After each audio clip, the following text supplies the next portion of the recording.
Louis Castro asks, what kind of puppies will I get with a Lilac Brindle boy and a Blue Brindle girl? All right, we're assuming they both carry one copy of Brindle. So in that case, you'd expect to get all blues that carry cocoa, of which 3/4 are going to be Brindles, and 1/4 will not have Brindle at all. Next one, I'm going to roll up on the screen here. Sorry, bit of a delay.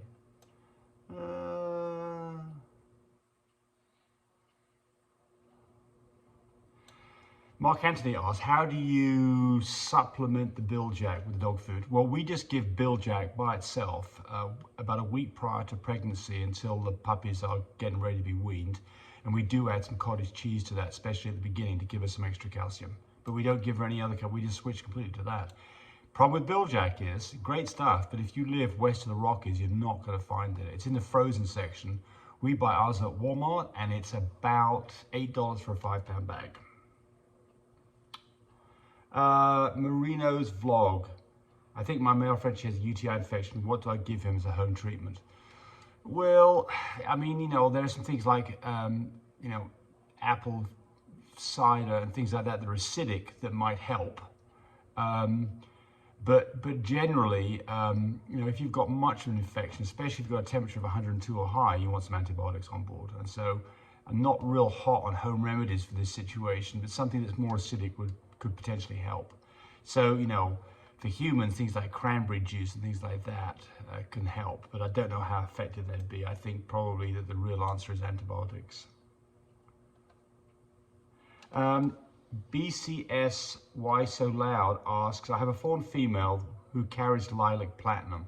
Not quite sure what you mean by that, but we'll assume that you have a fawn that carries blue and cocoa. I have a stud Lilac Platinum. What will who carries Lilac Platinum? Well, you know, again, don't have the wording right, but we're going to assume that she carries cocoa and she carries cream and she carries blue. Bred to a platinum, then you'd expect to get blue puppies, lilac puppies, platinum puppies, cream puppies. They would all be possibilities.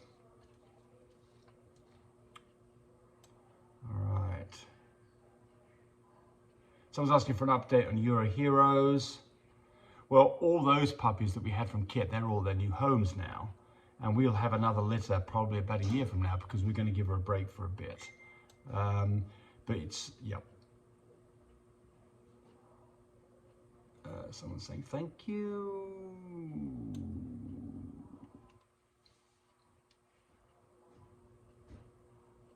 Okay, Dumbot, the Scottish Terriers, is making comments on the deworming mum. 1 week prior to mating, then 2 weeks prior to whelp. Okay. So I'm a little bit different than you. What we do is do wormings on a regular basis. So anything before you're doing your mating, you should be doing anyway. So, you know, we worm every 6 months. Certainly if you want to do another worming, you know, a few weeks before, a week before your mating, no harm in that whatsoever with safeguard, very safe stuff. And then we do a worming 10 days before for 3 days and 7 days after whelp for 3 days, which is pretty close to what you're saying. So we're on the same page, I think.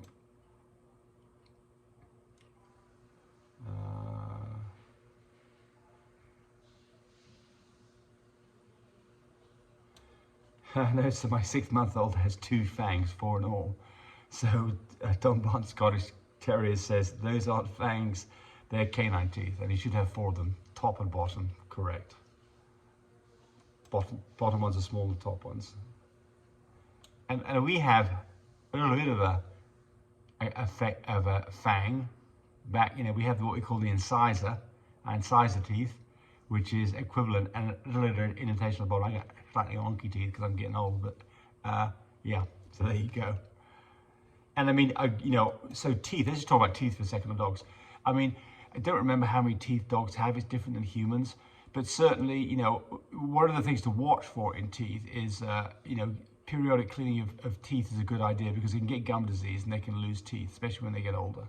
And they can get infected and they can get abscessed and they can get sick from it. So just do pay attention to your dog's teeth.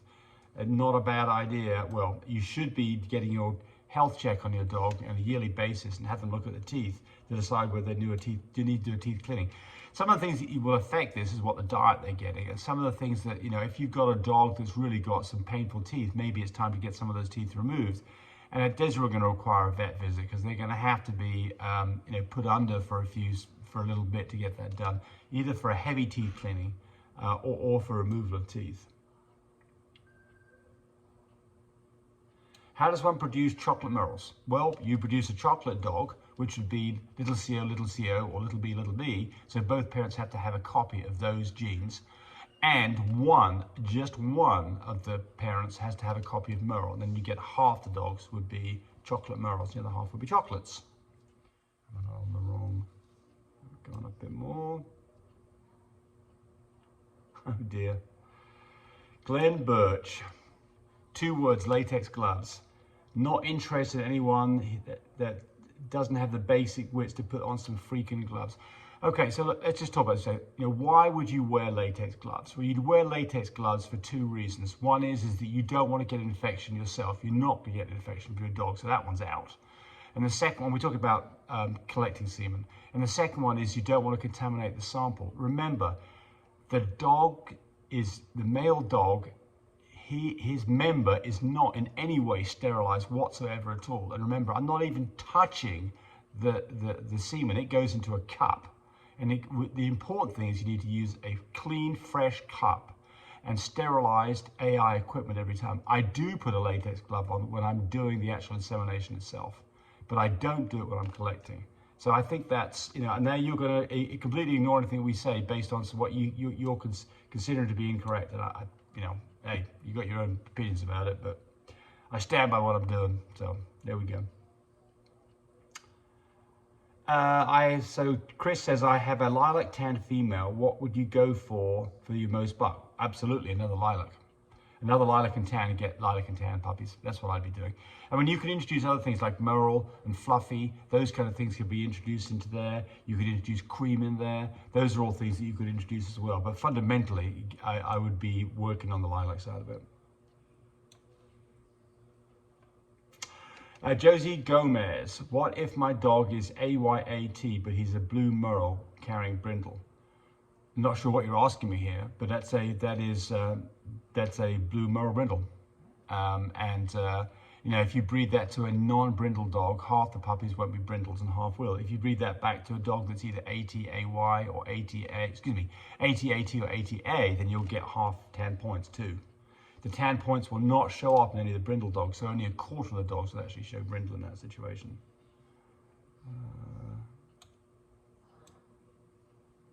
Keep on rolling here.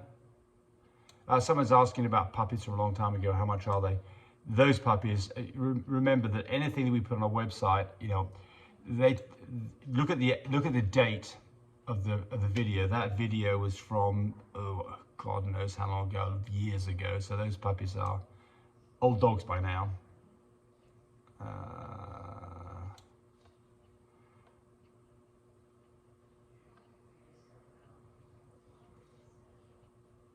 Okay, so someone's asking. So Kelsey Monroy says she didn't understand my comment. I watched your video and you stated a non-testable and testable cannot produce. So look, read more, cannot produce.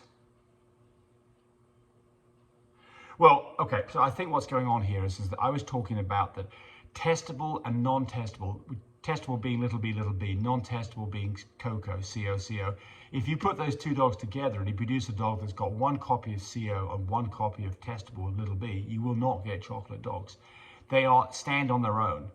They don't intermix. You can breed them together, not a problem at all. But the point here is if you want to get a chocolate dog, you've either got to have 2 copies of CO or 2 copies of little b or 2 copies of both, which by the way is a new shade.